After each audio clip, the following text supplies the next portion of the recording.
말씀에 또 오늘 예배 위에 하나님의 놀라운 축복과 은혜가 여러분과 함께 하시기를 기도합니다. 우리 손을 가슴에 얹고 한번 선포하면서 하나님께 나가도록 하겠습니다. 하나님, 제게 말씀해 주십시오. 제가 듣겠습니다. 들은 만큼 성숙하겠습니다. 성숙하게 행동하겠습니다. 하나님 아버지, 주님께 감사드립니다. 저희들을 택하셔서 하나님의 자녀 삼으시고 하나님 이렇게 귀한 주일에 저희들을 불러 모아주셔서 한자리에서 주님께 예배드리며 찬양과 경배를 주님께 올려드리니 아버지 하나님, 그런 특권을 주시는 주님께 너무나 감사드립니다.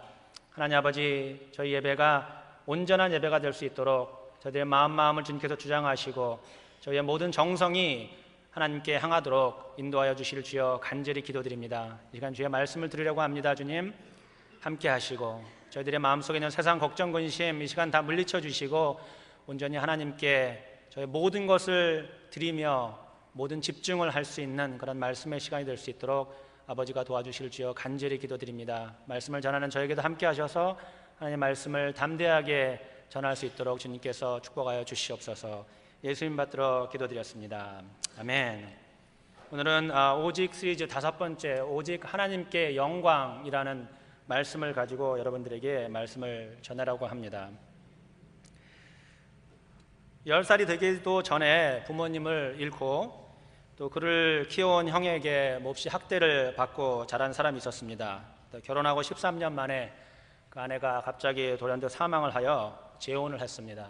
그래서 결혼 생활 중에 낳은 자녀가 모두 20명이나 되는데요, 그 중에 10명이 그만 어렸을 때 다 죽고 말았습니다. 자신 또한 늙어서 장님이 되었고 또 뇌출혈로 쓰러져서 반신불수가 되었습니다. 바로 저희가 너무나 잘 아는 요한 세바스찬 바하의 이야기입니다.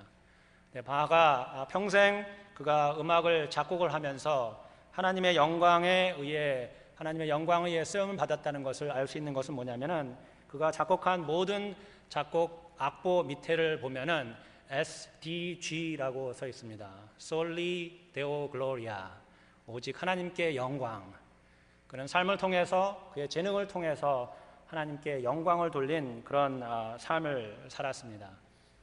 요즘에 하나님께서는 저에게 많은 축복을 통해서 여러 교회를 다니면서 말씀을 전하는 그런 축복을 허락하셨습니다. 그래서 말씀을 전하는데 특별히 하나님께서 저에게 가장 많은 도전을 하고 저의 마음을 콕콕 찌르는 그런 경험을 하게 해주시는 것은 바로 청년들에게 말씀을 전할 때입니다. 청년 집회에 들어가면은 찬양부터 벌써 분위기가 심상치가 않습니다. 그 뜨거운 찬양, 뜨거운 열정, 하나님께 드려지는 그 찬양과 경배가 얼마나 은혜스러운지, 찬양이 끝나고 강대로 이제 말씀을 전하러 올라갑니다. 열심히 하나님 말씀을 45분 전하고 내려오면은 청년들이 그럽니다. 목사님 말씀이 너무 짧았어요. 더 길게 하시죠. 그 눈에 하나님의 말씀을 듣고자 하는 그 갈망함과 열망함이, 그 열정이 너무나 대단합니다. 그것을 저는 고스란히 다 느낄 수 있고 고스란히 느껴집니다.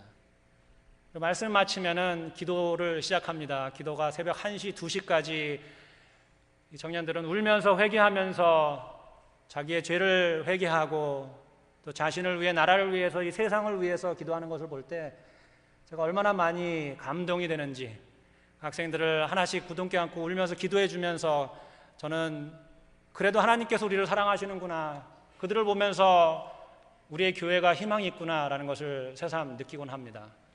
그런 후에 저는 저에게 이렇게 물어봅니다. 나는 지금 제대로 믿고 있는 것일까? 나는 지금 하나님을 제대로 섬기고 있는 것일까? 그렇게 묻고 있습니다. 운동선수는요, 자신의 기록이 약간 저조하든지 자기가 기록에 미치지 못하는 그런 형태가 되면은 자기의 운동이, 연습이 뭔가 잘못됐다는 것을 깨닫고 연습을 더 열심히 하든지 다른 방법으로 노력을 해서 자기의 기록을 계속 경신을 하는 그런 모습들을 볼 수 있습니다. 근데 우리 믿는 사람들은 우리가 믿음 생활을 잘하고 있는지 어떻게 알 수 있을까요? 저는 가끔 이런 착각에 빠지곤 합니다. 내가 편안하면은 그냥 믿음 생활 잘하는가 보다, 이렇게 착각할 때가 있습니다.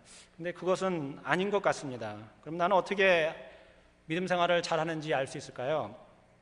웨스트민스터 소요리 문답 제1문답에는 이런 내용의 글이 있습니다. 사람의 제일 되는 목적은 하나님을 영화롭게 하는 것과 그를 영원토록 즐거워하는 것이다.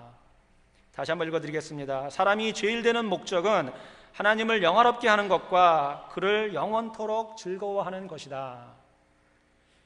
존 올버그 목사님은 예수는 누구인가라는 책에서 이렇게 또 말씀하셨습니다. 성도가 선택하는 궁극적 가치는 자아현실이 아니라 희생적 사랑이다. 성도는 영광을 구하지 않고 영광의 하나님께 영광을 돌린다. 성도는 자신의 뜻을 고집하지 않고 선하신 하나님께 맡긴다. 아마 제가 제 삶을 통해서 하나님께 영광 돌리는 그런 요소들이 나타난다고 한다면 저는 믿음 생활을 잘하고 있는 것일 겁니다. 아마 여러분들도 여러분들의 삶을 통해서 여러분들의 삶이 하나님께 영광 돌리는 그런 삶이라고 한다면 여러분은 아마 믿음 생활을 잘하고 계시는 것일 겁니다. 오늘 본문은 어떻게 하면 우리가 하나님께 영광을 돌릴 수 있는지 사도 베드로가 저희들에게 알려주고 있는 그런 말씀입니다. 베드로전서 서신은 바로 핍박받는 하나님의 아들, 딸들에게 보내는 서신입니다. 성도들에게, 흩어져 있는 디아스포라가 되어 있는 성도들에게 핍박 중에서도, 고난 중에서도 하나님의 영광을 붙잡으라라고 베드로는 이야기를 하고 있습니다. 고난 중에도 하나님의 영광을 붙잡고 나가라, 담대히 서라, 믿음 위에 서라 라고 성도들에게 부르짖고 있습니다. 신앙은 고난 중에 고난일 수도 있습니다. 그 중에서 그 고난을 이길 수 있는 힘은 바로 하나님께 영광을 돌리는 그런 삶이라고 베드로는 이야기를 하고 있습니다. 본문은 우리에게 크게 두 가지의 질문과 대답을 해주고 있습니다. 첫째는 뭐냐면은 우리가 누구인가, 우리의 정체성은 무엇인가 라고 질문을 던지며 그 대답을 베드로는 이렇게 이야기합니다. 우리는 거류민이고 나그네이다 라고 이야기합니다. 일시적으로 거주하여 법적인 권리를 가지 못한 자, 거쳐가는 길손으로 정착자가 아닌 자, 나그네, 거류민입니다. 우리의 시민권은 이 땅에 있는 것이 아니라 바로 천국에 있습니다. 우리는 이 땅을 그냥 거쳐 지나가는 나그네 삶을 사는 것이지 이 땅이 우리의 최종 목적지도 아니고 이 땅에서 우리는 영원히 살 것도 아닙니다. 우리의 영원한 안식처는 바로 천국이라는 것을 여러분과 저는 다시 한번 기억해야 될 것입니다. 그것이 우리의 정체성인 것입니다. 우리의 영원한 안식처가 천국이고 여기는 그냥 거저 지나가는 곳이라고 한다면 우리는 이 땅에 우리의 목숨을 다해서 돈을 벌고 목숨을 다해서 명예를 얻고 그런 헛된 짓은 할 필요가 없다는 것입니다. 우리가 목숨을 걸 것은 단 하나, 하나님께 영광 돌리는 것. 우리의 인간의 목숨이 다하는 날, 그날까지 하나님께 영광 돌리는 그것이 우리의 정체성이라는 것을 사도 베드로는 우리에게 알려줍니다. 그리고 또 본문을 통해서 사도 베드로는 어떻게 하나님께 영광을 돌릴 수 있을까라고 두 가지로 우리에게 가르쳐 주는데, 첫 번째는 우리의 육체의 정욕을 제어해야 된다고 말을 하고 있습니다. 우리의 죄를 자백해야 된다는 것이죠. 두 번째로는 선한 행실로 살아야지 하나님께 영광을 돌린다고 이야기를 하고 있습니다. 좀 더 자세히 그러면 알아보도록 하겠습니다. 오늘 본문 2장 11절과 12절은 문맥상 전체적으로 보면은 빠져 있어도 사실은 문맥적으로 전혀 이상한 것이 없습니다. 그냥 2장 10절에서 마치고 바로 2장 13절로 넘어가도 크게 차이 나는 것이 없습니다. 근데 2장 11절과 12절을 베드로가 쓴 이유는 2장 11절과 12절은 그 전절과 그 후절을 마치 연결시켜주는 연결고리의 역할을 합니다. 2장 11절에 보면은 사랑하는 자들아 거류민과 나그네 같은 너희를 권하노니 영혼을 거슬려 싸우는 육체의 정욕을 제어하라. 그래서 아까 말씀드린 대로 하나님께 영광 돌리는 첫 번째는 영혼을 거슬러 싸우는 육체의 정욕을 제어하라 라고 11절에 말씀을 하시는데, 그 11절 이전에 육체의 정욕에 대해서 어떻게 제어하는가를 사도 베드로는 이야기를 합니다. 1장 13절에서 21절에는 우리의 삶이 거룩해야 된다라고 말씀을 하고 있고요. 1장 22절에서 25절까지는 서로 사랑해야 된다라고 말씀하고, 또 2장 1절에서 3절까지는 말씀에 순전한 젖을 사모하라고 베드로는 얘기를 하며, 또 2장 4절에서 10절까지는 영적인 산 제사를 드려야 된다라고 이야기를 하고 있습니다. 그러면서 11절에 와가지고 육체의 정욕을 제하라라고 다시 한번 전체적으로 의미 있게 결론을 맺습니다. 그리고 2장 12절에 보면은 이런 말씀 있죠. 너희가 이방인 중에 행실을 선하게 가져 너희를 악행한다고 비방하는 자들로 하여금 너의 선한 일을 보고 오시는 날에 하나님께 영광을 돌리게 하려 함이라. 이 12절은 12절 이후에 바로 선한 행실이 어떤 것인가를 베드로는 또 설명을 하고 있습니다. 2장 13절에서 17절까지 말씀은 통치권에 대한 순종에 대한 이야기가 나오고요, 2장 18절에서 25절까지는 주종관계에 있어서 어떻게 순종을 해야 되나에 대해서 나오고, 3장 1절에서 8절에는 결혼관계에서 부부 사이에 어떻게 순종을 해야 되는지, 그리고 3장 9절에서 12절까지는 생활 전반에 있어서 순종하는 삶이 무엇인지에 대해서 이야기를 하면서 선한 행실로 사는 것은 바로 순종을 하는 것이라고 베드로는 저희에게 이야기를 해주고 있습니다. 하나님께 영광 돌리는 삶, 솔리 데오 글로리아, 오직 하나님께 영광, 두 가지로 다시 한번 설명을 해드리겠습니다. 첫째는 우리의 육체의 정욕을 제어해야 됩니다. 우리의 육체의 정욕을 제어해야 됩니다. 이 육체의 정욕, 육체라는 뜻은 우리의 악한 본성을 의미합니다. 저희의 몸을 단순히 의미하는 것이 아닙니다. 우리 안에 있는 본성, 우리 안에 있는 죄악 그 자체를 의미합니다. 이 죄악 자체를 우리는 제어해야지, 그래야지 하나님께 영광 돌리는 그런 삶을 살 수 있습니다. 우리는 나면서부터 죄인입니다. 우리가 의인이라고 칭함을 받는 것은 우리가 잘나서, 우리가 옳아서 그러는 것이 아니라 오직 하나님의 은혜로 우리는 의인이라 칭함을 받는 것입니다. 우리는 머리부터 발끝까지 죄투성인 죄인입니다. 심리학자들이 어린아이들을 방에 놓고 실험을 합니다. 어린아이들에게 규칙을 가르쳐주고 통제하는 방법을 가르쳐줍니다. 그리고 어른들이 다 나가면 어떤 상황이 일어날까요? 아이들은 가르쳐줬던 걸 다 잊어버리고 엉망으로 서로와 다투고 싸움하는 모습들을 보입니다. 그것이 바로 우리의 모습입니다. 죄악된 모습, 하나님 없이는, 하나님의 은혜 없이는 도저히 살 수 없는 그런 모습이 우리 안에 있다는 것입니다. 그럼 우리의 육체의 정욕을 어떻게 제어할까? 저는 여러분들에게 5가지 방법을 제시해 드리려고 합니다. 첫 번째는 뭐냐면은 예배를 통해 나의 삶을 드리는 것입니다. 우리의 육체의 정욕을 이길 수 있는 것은 예배를 통해 하나님께 나오는 것입니다. 예배는 하나님을 찬양하고 경배하는 것입니다. 그리고 찬양과 경배를 통해 하나님께서 나에게 은혜로 내려주시는 것입니다. 우리가 예배를 드릴 때는 그래서 우리의 몸과 마음가짐이 굉장히 중요합니다. 우리가 이 예배당을 들어온다는 이 자체는 하나님께 경배드리고 찬양드리란다는 우리의 헌신적인 마음이 있는 것입니다. 그리고 거기에 가장 깊숙한 내면에는 하나님, 나는 죄인이기 때문에 하나님께 경배드리고 예배드리지 않으면 도저히 살 수 없습니다라는 것을 스스로 고백하는 그런 행위가 되는 것입니다. 우리의 몸과 마음이, 예배드리는 자로서의 몸과 마음이 제대로 되어 있어야 된다는 가장 중요한 부분입니다. 우리가 너무나 잘 아는 솔로몬 왕은 그가 왕이 된 초기에 너무나 정치하기도 바쁘고 또 백성들을 다스리기도 바쁘고 나라의 상태에서 파악하기도 굉장히 바쁜 왕의 초기 시기에 그는 하나님께 제사를 드립니다. 기브온에 올라가서 아침 저녁으로 번제를 드립니다. 그렇게 500일 동안 1000번의 번제를 하나님께 드립니다. 하나님께 예배를 하는 것입니다. 하나님께 간절한 마음으로 그가 예배를 드리는데 열왕기상 3장 5절에 이런 말씀이 있습니다. 기브온에서 밤에 여호와께서 솔로몬의 꿈에 나타나시니라. 솔로몬은 아마 하나님께 예배를 드리면서 매일 집으로 다시 돌아오지 않았는지 모르겠습니다. 밤에 거기서 잠을 자는 모습을 그리는 거 보면은 아마 철야기도도 거기서 했을 것입니다. 하나님께 정성 들인 예배를 솔로몬 왕은 백성을 다스리는 것보다, 나라를 다스리는 것보다, 왕의 본분을 다하는 것보다 더 중요시 여겼다는 것입니다. 우리의 삶에 우선순위가 있다고 한다면 하나님께 예배하는 것입니다. 우리의 삶에 우선순위가 있다고 한다면 예배를 통해 하나님께 영광을 돌리는 것입니다. 그것이 솔로몬 왕이 했던 행위입니다. 그렇게 하니까 하나님께서 같은 절 하반절에 뭐라고 얘기하시냐면은 하나님이 이르시되 내가 내게 무엇을 줄고 너는 구하라.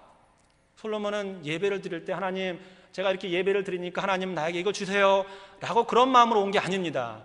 온전히 드려지는 마음, 온전한 정성을 다해 하나님께 드렸더니 1000번의 예배를 드린 후에 하나님께서 네가 원하는 것이 무엇이냐라고 솔로몬 왕에게 물어보시는 것입니다. 그랬을 때 솔로몬이 너무나 유명한 대답을 하죠. 하나님, 나에게 주의 백성을 잘 다스릴 수 있게 지혜를 허락하십시오. 이것이 바로 예배입니다. 육체의 정욕을 제어할 수 있는 방법, 첫 번째는 하나님께 예배를 드리는 것입니다.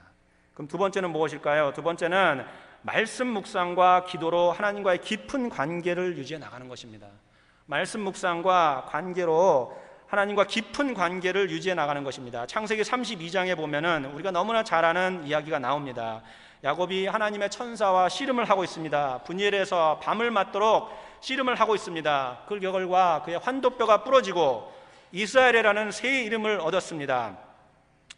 하나님을 붙잡고 놓지 않고 하나님께 간구하는 그 야곱의 간절함을 우리가 볼 수 있습니다. 그 장면을 그렉 로리 목사님은 이렇게 이야기했습니다. 진정한 씨름은 우리의 소원을 하나님께 강요하는 것이 아니다. 우리의 환도뼈가 부러지고 우리의 뜻이 하나님의 뜻에 굴복되는 것이다. 잠시 잠깐 우리의 뜻이 좌절된 것처럼 보이지만 이후에 주어지는 이스라엘의 축복은 무한하다. 그야말로 백지수표다. 하나님을 붙잡을 때, 말씀 묵상과 기도로 하나님께 나아갈 때, 하나님과 씨름할 때 하나님이 우리를 꺾어 놓으시는 그 이유는 바로 이스라엘이라는 축복을 주시기 위해서 그러신 겁니다. 말씀 붙잡으십시오, 여러분. 말씀 안에서, 기도 안에서 우리는 육체의 정욕을 이길 수 있는 힘이 생기는 겁니다. 그것이 하나님께서 우리에게 가르쳐 주시는 방법입니다.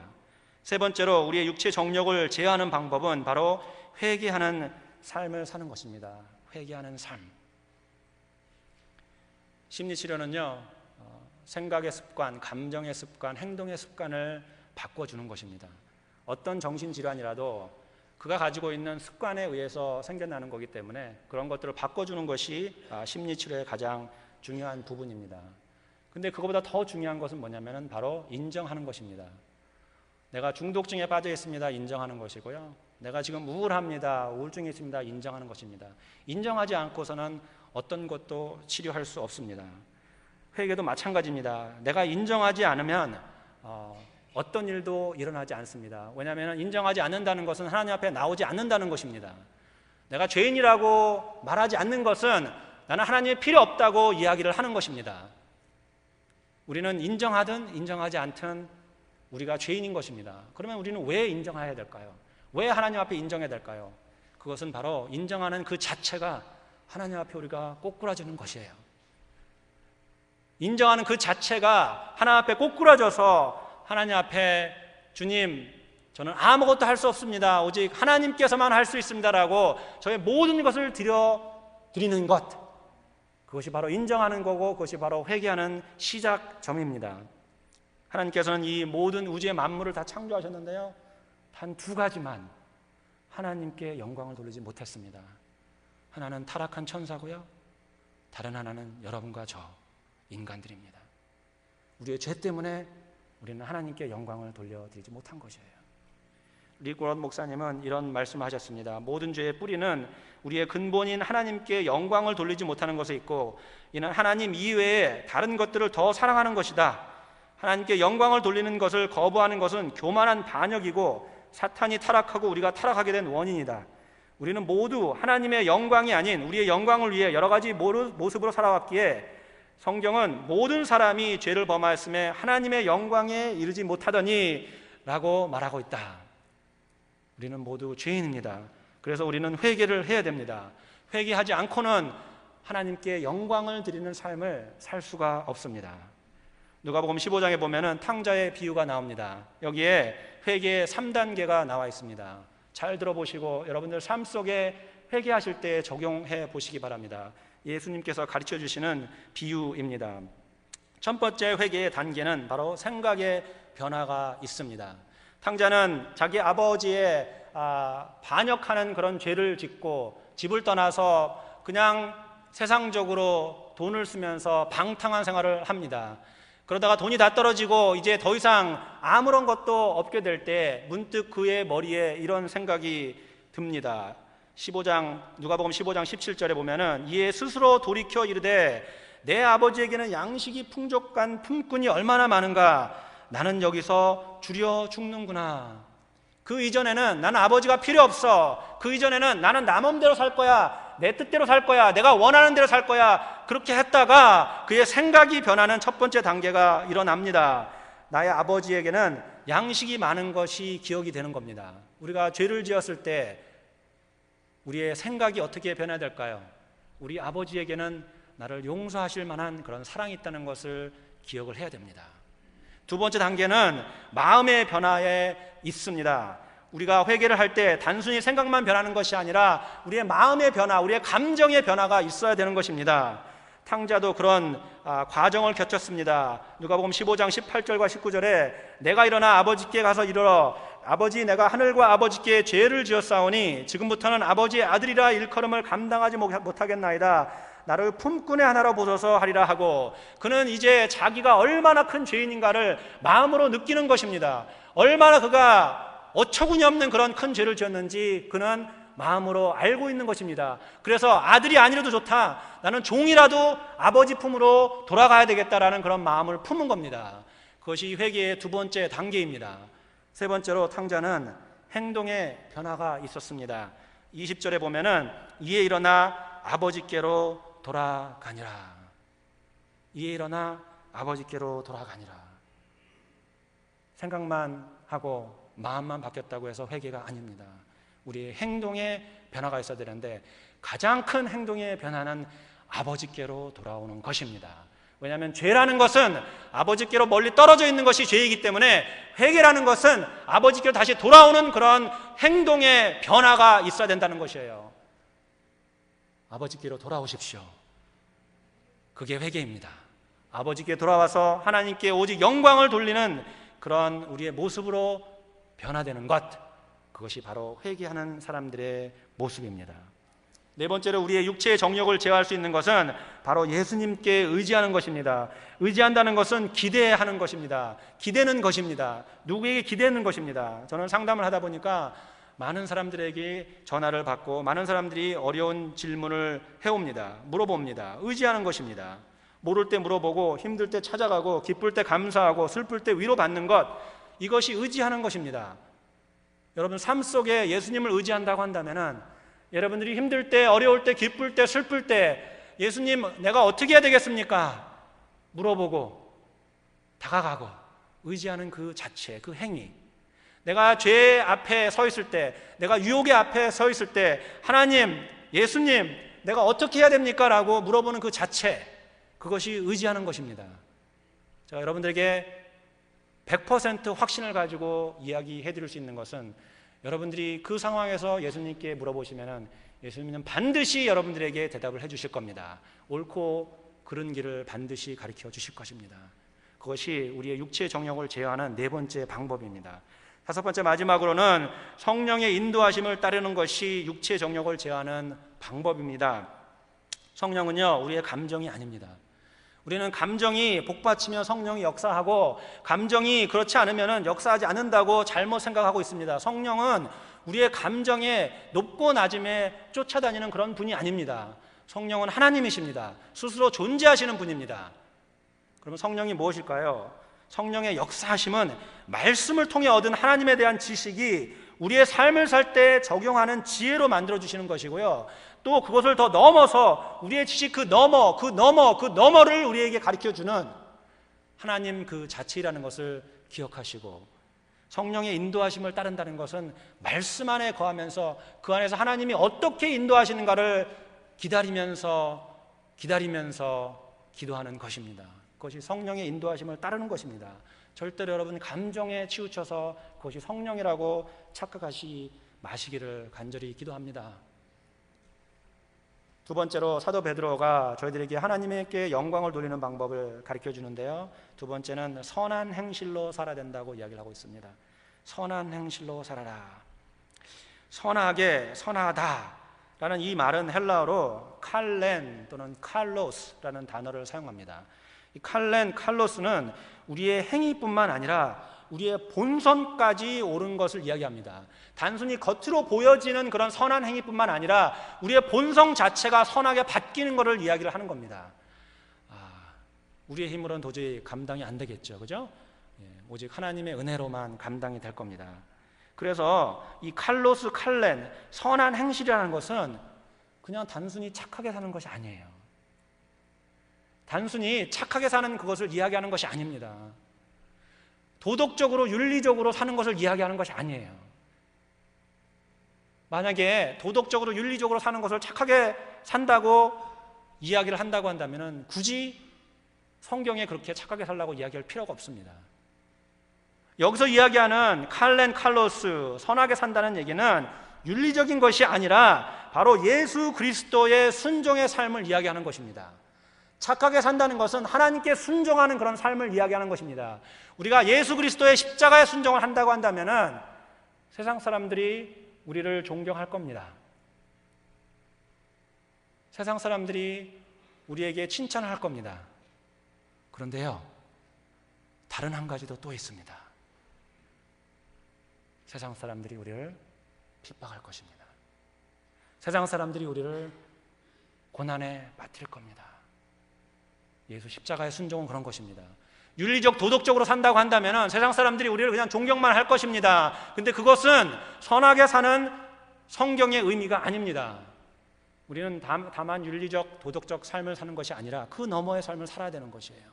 십자가의 순종, 그것이 정답입니다. 누가복음 10장에 보면은 선한 사마리아인의 비유가 나옵니다. 어떤 사람이 길을 가다가 강도를 만나 쓰러졌습니다. 유대인입니다. 쓰러진 강도를 보고 제사장이 지나갑니다. 레위인이 지나갑니다. 같은 유대인입니다. 근데 그들은 그냥 스쳐 지나갑니다. 그런데 사마리아인이 와서 그의 상처를 싸매주고 여관으로 옮겨서 정성껏 치료를 해줍니다. 착한 일을 한 겁니다. 선한 일을 한 겁니다. 단순히 보면은 그렇게 생각할 수 있는데 좀 더 깊이 들어가면은 다른 내용이 있을 겁니다. 뭐냐면은 유대인과 사마리아인은 서로 적대적 관계입니다. 아니, 조금 더 자세하게 보면은 유대인이 사마리아인을 굉장히 싫어했습니다. 벌레만도 못한 그런 사람처럼 취급을 했습니다. 그래서 유대인은 사마리아인을 굉장히 싫어했는데 사마리아인은 피해자이기 때문에 거기에 대한 상처가 굉장히 많습니다. 가해자로부터 피해를 받은 사람이 바로 사마리아인입니다. 그래서 이 선한 사마리아인이 쓰러져 있는 유대인을 상처를 치유해줬다는 그 말은 거기에 시작하기 전에 뭐가 전제가 되어야 되냐면 바로 용서가 전제가 되어야 됩니다. 용서하지 않고서는 이 사마리아인은 유대인을 치료할 수 없습니다. 왜냐하면 나는 피해자이기 때문에 가해자를 용서를 해야 되는 것이죠. 그 용서는 바로 십자가의 순종의 용서인 것이에요. 예수 그리스도의 용서가 거기서 나오는 것입니다. 그래서 예수님께서는 이 비유로 이야기를 하는 것입니다. 누가 너의 이웃이냐? 용서를 하고 순종하는 삶을 사는 그 선한 사마리아인이 너의 이웃이다라고 이야기를 하는 것입니다. 그것이 선한 행실입니다. 그것이 하나님이 원하시는 그런 삶이라는 것이죠. 순종으로 하나님을 기쁘게 하는 것, 이것이 바로 선한 행실입니다. 저는 두 자녀를 둔 아버지입니다. 저희 아들이 한 3살 정도 됐을 때 이 녀석이 그 저녁 시간만 되면 아빠를 기다립니다. 문 앞에서 이렇게 아빠를 기다리는데 아빠를 기다리는 이 아이의 목적은 바로 아빠하고 레슬링을 하기 위해서입니다. 그래서 3살 먹은 아들과 한 30분을 침대에서 격하게 레슬링을 합니다. 너무 좋아하죠, 아이가. 요즘도 그 생각만 하면은 제 얼굴에 미소가 띄어집니다. 얼마나 아빠의 마음을 기쁘게 하는지요. 근데 한 번은 이 녀석이 소파에서 뛰어내리다가 그만 뼈를 갖다가 삐뚤어지게 하는 그런 사고를 당했습니다. 그래서 이제 병원에 가서 뼈를 다시 맞춰가지고 왔는데 그 정도면 이제 그만 레슬링을 할 것 같은데 또 레슬링을 하다고 달겨듭니다. 근데 아빠인 저는 그게 얼마나 흡족한지 모릅니다. 너무나 흡족하고 너무나 기쁩니다. 그 자체가 저를 미소 짓게 만드는 것이에요. 우리의 신앙생활을 할 때 우리는 하나님의 얼굴에 미소를 짓게 하는 그런 어떤 행동을 하고 있을까요? 우리가 선한 행실로 살 때에 어떤 모습을 하나님께서 우리를 바라보실 때 그의 입가에 미소를 짓게 만들까요? 사도 베드로는 오늘 말씀을 통해서 또 어떤 것을 저에게 이야기를 하냐면은 마치 여러분이 여러분의 자녀를 교회 안에서 너무나 잘 키운 겁니다. 믿음 생활로 너무나 잘 키워서 다른 사람들이 다 칭찬이 자자합니다. 너무나 자녀를 믿음 안에서 잘 키웠습니다. 그 얘기를 듣고 믿지 않는 사람이 저 사람이 교회 생활을 열심히 하더니 믿음 안에서 자녀를 키우더니 자녀가 저렇게 잘 됐네. 그럼 나도 한번 교회를 가봐야 되겠네. 우리 자녀도 그렇게 좀 키워봐야 되겠네. 라고 하면서 하나님께 돌리는 영광, 그것이 선한 행실이라고 베드로는 이야기를 합니다. 우리의 삶을 바라봤을 때에 그렇게 된다는 것이죠. 마태복음 5장에는 예수님의 산상수훈의 말씀들이 쭉 나옵니다. 그리고서는 13절에 여러분과 제가 너무나 잘 아는 이 말씀을 하십니다. 너는 세상의 소금이니 소금이 많이 그 맛을 잊으면 무엇으로 짜게 하리요? 후에는 아무 쓸데없어 다만 밖에 버려져 사람에게 밟힐 뿐이니라. 너는 세상의 빛이라. 산 위에 있는 동네가 숨겨지지 못할 것이요 사람이 등불을 발 아래 두지 아니하고 등경위에 두나니 이러므로 집안 모든 사람에게 비치느니라. 그리고 16절에 이런 말이 있습니다. 이같이 너희 빛이 사람 앞에 비치게 하여 그들로 너희 착한 행실을 보고 하늘에 계신 너희 아버지께 영광을 돌리게 하라. 칼로 씁니다. 선한 행실, 십자가의 순종, 예수 그리스도의 순종을 이야기를 하는 것입니다. 근데 빛과 소금은요, 대치되는 의미가 있습니다. 빛은 어둠과 대치가 되고요, 소금은 부패되는 것과 대치가 됩니다. 근데 여러분 잘 생각해 보십시오. 여러분과 저는 빛과 소금이 아닙니다. 여러분과 저는 빛과 소금이 될 수가 없습니다. 오직 빛이신 예수 그리스도를 통해서 우리는 빛과 소금의 역할을 하는 것입니다. 그렇게 사는 것입니다. 그게 바로 순종입니다. 그게 바로 선하게 사는 것입니다. 우리는 선한 것이 없기 때문에 우리 자신, 우리 스스로는 선한 것을 보일 수가 없습니다. 그래서 우리는 예수 그리스도의 십자가에 순종을 해야 돼. 그런 믿음이 있어야 되는 것입니다. 그러므로 통해서 우리는 선한 행실이 나타나는 것입니다. 저는 오늘 오직 설교의 마지막 5번째를 여러분들에게 하고 있습니다. 제가 오직 설교를 처음 하려고 기도하면서 준비했던 가장 큰 이유는 바로 여러분과 제가 복음으로 다시 돌아와야 되기 때문에 그래요. 여러분과 저가 다시 십자가의 순종으로 다시 돌아와야 되기 때문에 제가 이 말씀을 들고 여러분들에게 나온 것입니다. 우리는 지금 이 시대에, 이 시간에 다른 것이 다 중요한 것이 아니라 다시 복음 앞에, 십자가 앞에 돌아와서 하나님께 영광 돌리는 그런 삶을 사는 우리의 모습으로 회복이 돼야 되기 때문에 여러분들에게 간절하게 지금 말씀으로 여러분들에게 설득을 하고 있는 것입니다. 하나님께 영광 돌리는 그 삶이 하나님께 바쳐지고 기뻐하시는 그런 삶이 되는 것이에요. 사도행전 10장에 보면은 하나님을 기쁘게 한 고넬료라는 사람의 이야기가 나옵니다. 그리고 2절에 보면은요, 그가 경건하여 온 지방과 더불어 하나님을 경외하며 백성을 많이 구제하고 하나님께 항상 기도하더니, 하나님께 기뻐하게 한 이 인물 고넬료가 했던 행동이 3가지가 있는데요, 하나님을 경외하는 것이고 백성을 구제하는 것이고 하나님께 항상 기도하는 것이었습니다. 경외하는 것이 무엇일까요? 경외하는 것은 헬라어로 포보스라는 단어를 사용하는데요, 이 포보스는 절대적인 힘 앞에 두려워하는 것입니다. 절대적인 힘 앞에 두려워하는 것. NIV에는 God fearing이라고 번역을 했습니다.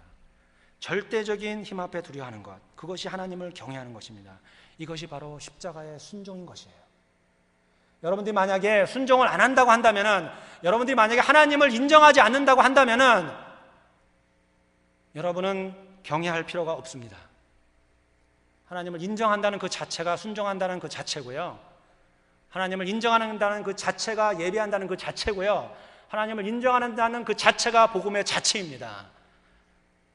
그거를 통하여 우리는 선한 행실이 보여지게 되는 것입니다. 또한 민수기에는 우리가 너무나 잘 아는 내용이 나옵니다. 모세가 이제 가나안 땅을 들어가기 전에 정탐꾼 12명을 각 지파에서 1명씩 골라서 가나안 땅으로 보냅니다. 그리고 정탐을 한 후에 12명이 돌아와서, 여러분이 잘 아시는 것처럼 10명은 우리는 절대 못 들어갑니다. 그들은 너무나 장대하고 너무나 힘이 세서 우리는 다 죽고 말 것입니다 라고 이야기를 하는데, 2명만이, 여호수아와 갈렙만이 그렇게 이야기를 하지 않고 있습니다. 여호수아와 갈렙은 민수기의 14장 8절 9절에 이렇게 말씀합니다. 여호와께서 우리를 기뻐하시면 우리를 그 땅으로 인도하시고 들이시고 그 땅을 우리에게 주시리라. 이는 과연 젖과 꿀이 흐르는 땅이니라. 다만 여호와를 거역하지 말라. 또 그 백성을 두려워하지 말라. 그들은 우리의 먹이라. 그들의 보호자는 그들에게 떠났고 여호와는 우리와 함께 하시느니라. 그들을 두려워하지 말라. 이 말을 옷을 찢으면서 이스라엘 백성에게 여호수아와 갈렙은 이야기를 하고 있는 것입니다. 어떤 의미일까요? 어떤 뜻일까요? 하나님을 기뻐하게 하는 순종은요, 하나님의 뜻에 따라가는 순종입니다. 하나님은 이스라엘 백성에게 가나안 땅으로 가라고 명령을 하셨어요. 그것이 하나님의 뜻입니다. 우리 앞에 어려움이 놓였던, 우리 앞에 아주 큰 상처가 있든 그것은 중요한 것이 아니에요. 하나님이 명령을 하셨기 때문에 가야 되는 것이에요. 여호수아와 갈렙은 그것을 안 것입니다. 그것이 순종하는 믿음인 거예요. 혹이라도 이스라엘 백성들이, 많은 백성들이 가나안 땅을 들어가다 죽더라도 가나안 땅으로 들어가는 것이 맞는 것입니다. 하나님 뜻이기 때문에 순종하는 믿음이 바로 그런 것이에요. 순종하는 믿음. 여러분 앞에 어려움이 있습니까? 고난이 있습니까? 병들어서 신음하고 있습니까? 하나님이 없는 것처럼 느껴집니까? 하나님의 뜻은 벌써 정해졌습니다. 하나님은 우리를 영원한 안식처 천국으로 데려가려고 하시는 거예요. 하나님은 이 땅을 복음으로 이 땅 끝까지 전파하려고 하시는 거예요. 하나님의 뜻은 이미 정해져 있습니다. 우리가 믿음 생활이 힘든 것은 내가 어떻게 해야 될지 몰라서 그러는 게 아니에요. 우리가 믿음 생활이 힘든 것은 우리가 어떻게 해야 될지 다 이미 적혀져 있기 때문에 그래요. 그래서 힘든 겁니다. 그래서 우리는 순종을 해야 되는 거예요. 예수 그리스도의 십자가의 순종이 그래서 우리는 필요한 것입니다. 선한 행실로 산다는 것은 그리스도의 십자가의 순종을 따라 우리도 매일 십자가를 매는 것입니다. 저는 이렇게 한번 생각해 봤습니다. 우리는 매일 아침에 일어나면은 우리 자매님들은 화장대 앞에서 화장을 하고 우리 형제님들은 면도를 합니다. 그리고 옷을 하나씩 입고 출근을 하고 또는 약속이 있어서 사람을 만나러 갑니다. 그렇게 우리가 행하는 모든 그런 것들을 맨 마지막에 혹시 여러분 그냥 몸짓으로나마 옆에 십자가가 있다고 하고 옷을 다 입으신 다음에 십자가를 한번 걸러 매 보시면 어떨까요? 걸러 매어가지고 하나님, 내가 오늘 이 십자가를 지고 하루를 살겠습니다라는 그런 여러분의 의지의 기도를 한번 하고 집 밖을 나가면 어떨까요? 그래서 예수님의 십자가의 순종을 내가 하루 종일 짊어진다고 생각하면서 살면 어떨까요? 그것이 바로 선한 행실입니다. 그것이 바로 하나님이 원하는 그런 삶입니다. 저는요, 중고등부 사역을 하고 EM 사역을 하면서 하나님께 기도했던 제목들이 있습니다. 그것은 하나님, 제가 사역하는 동안 이 아이들 중에 적어도 풀타임 사역자가 한 명은 나오게 해주십시오. 감사하게도 하나님께서는 여러 명의 풀타임 사역자를 배출시켜 주셨습니다. 저는 거기에 대한 자부심이 굉장히 강합니다. 너무나 감사하고 하나님께 영광을 돌립니다. 하나님은 기도를 응답해 주세요. 저는 그 기도를 아직까지도 하고 있습니다. 저는 근데 지금 중고등부 사역을 하지 않고 EM 사역을 하지 않고 있습니다. 저는 지금 여러분과 사역을 같이 하고 있습니다. 그 기도의 뜻이 무엇일까요? 여러분을 위해서 기도하고 있습니다. 하나님, 적어도 여기 계신 분들 중에 풀타임 사역자가 나오게 해주십시오. 선교사가 나오게 해주십시오. 우리는 나그네 인생을 사는데 이 땅에 우리가 먹고 마시는 것만 연연하는 것이 아니라 하나님을 위해서 내 인생을 바칠 수 있는 그런 주의 종들이 나오게 해주십시오라고 기도하고 있습니다. 하나님께서 응답을 해주실까요? 하나님은 응답을 해주실 거예요. 아직까지는 제가 그 소식을 못 들었습니다. 저는 계속 기도할 겁니다. 반드시 여러분 중에서 하나님의 영광을 돌리는 그런 모습들이 여러분들의 삶 속에서 나타날 수 있도록 저는 계속해서 기도할 것입니다. 제가 편지를 하나 읽어드리고 말씀을 마치도록 하겠습니다. 아버지, 어머니, 이곳 조선 땅은 참으로 아름다운 곳입니다. 모두들 하나님 닮은 사람들 같습니다. 선한 마음과 복음에 대한 열정으로 보아 아마 몇십 년이 지나면 이곳은 예수님의 사랑이 넘치는 곳으로 될 것 같습니다. 복음을 듣기 위해 20km를 맨발로 걸어오는 어린아이들을 보았을 때 그들 안에 있는 하나님의 사랑으로 오히려 위로를 받습니다. 그러나 한쪽에서는 탄압이 점점 심해지고 있습니다. 그저께는 예수님을 영접한 지 일주일도 안 된 서너 명이 끌려가 순교당했습니다. 토마소 선교사와 제임스 선교사도 순교당했습니다.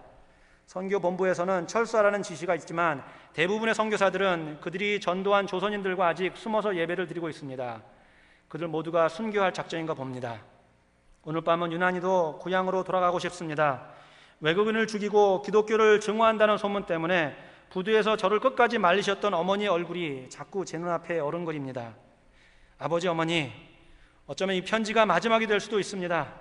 제가 이곳에 오기 전 뒤뜰에 심었던 한 알의 씨앗이 이제 내년이면 꽃으로 활짝 피겠죠. 그리고 또 다른 씨앗을 만들어내겠죠. 저는 이곳에 작은 씨앗이 되기로 결심했습니다. 제가 씨앗이 되어 이 땅에 묻히게 됐을 때 아마 하나님이 시간이 되면 조선 땅에는 많은 꽃들이 피고 그들도 여러 나라에서 씨앗이 될 것입니다. 저는 이 땅에 저의 심장을 묻겠습니다. 바로 이것은 저의 조선을 향한 열정이 아니라 하나님의 조선을 향한 열정이라는 것을 알게 되었습니다. 아버지, 어머니, 사랑합니다. 이 편지는 양화진 선교사의 묘에 묻혀있는 루비 캔드릭 선교사의 마지막 편지입니다. 26살 꽃다운 여자의 나이로 그는 한국에서 순교를 했습니다. 그리고 그의 묘비에는 이렇게 적혀 있습니다. 저에게 1000개의 삶이 있다면 모두 한국 사람들에게 주고 싶어요. 오직 하나님께 영광 돌리는 것이 어떤 것인가? 여러분 생각해 보십시오. 저는 제가 설교를 하면서 한 가지 목표가 있다면 여러분들을 불편하게 만드는 거예요. 제가 목사로서 하나님 말씀을 들고 여러분 마음을 불편하게 해드렸다 한다면 저는 말씀을 제대로 전한 것입니다. 믿음 생활은 편하게 하면 안 됩니다. 불편해지셔야 돼요. 불편함을 통해서 여러분들의 삶과 여러분들 생활 속에서 하나님께 영광 돌리는 그런 모습들이 일어날 때에 우리 사존에서 세수만교회는 하나님의 놀라운 축복 가운데 거할 겁니다. 여러분들의 가정은 하나님의 놀라운 축복 가운데 있을 겁니다. 여러분들 개인의 삶은 하나님의 놀라운 축복 가운데 있을 겁니다. 오직 하나님께 영광 돌리는 그런 여러분들이 되시길 바랍니다. 기도하겠습니다. 이 시간 기도할 때 하나님께 겸손하게 나오겠습니다. 베드로의 서신의 말처럼 회개하는 마음으로 이 시간에 나오겠습니다. 또한 선한 삶을 살겠습니다라는 다짐하는 마음으로 이 시간 나오겠습니다. 이 시간 조용하게 묵상으로 하나님께 기도하도록 하겠습니다. 기도하겠습니다.